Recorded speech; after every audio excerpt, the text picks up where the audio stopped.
Je m'appelle Jean-Pierre, j'ai 49 ans, je suis auteur de documentaires pour la télévision et je suis homosexuel.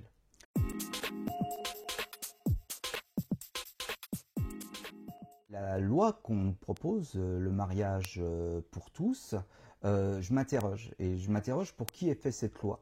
Parce que je me dis, si elle est faite pour les homosexuels, moi qui vis en province, et je travaille beaucoup à Paris, je connais pas beaucoup d'homosexuels qui souhaitent se marier, d'ailleurs pas plus que de se paxer, parce que le nombre de gens qui se paxent en fait en France, de personnes de même sexe, sont très peu nombreux. Donc pour qui est fait cette loi? Si c'est pour les 5000 personnes qui vivent dans le quartier du Marais et que c'est simplement un acte militant, on oublie derrière la question fondamentale qui est la question de l'enfant.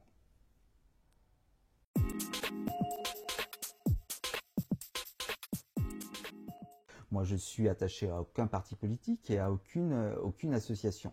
La question derrière, c'était la question, pour moi, fondamentale de l'enfant. Et parmi les réponses que j'ai eues, c'était, bah oui, mais et la liberté et l'égalité. Et moi, je pose la question, et la liberté et l'égalité de l'enfant là-dedans? Est-ce que l'enfant, il n'a pas sa liberté et son égalité comme son petit copain ou sa petite copine d'école, qui peut avoir effectivement des parents divorcés, recomposés, mais ils ont un père et une mère.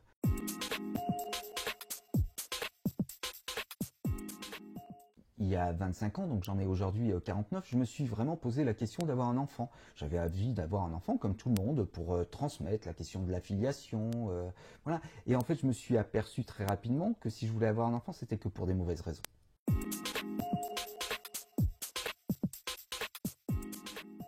Le désir d'enfant que j'avais, il se trouve que je suis auteur et parmi ma création, j'écris des contes pour enfants. Et je trouve que c'est un moyen aussi de s'adresser aux enfants tout en les respectant et c'est un acte d'amour.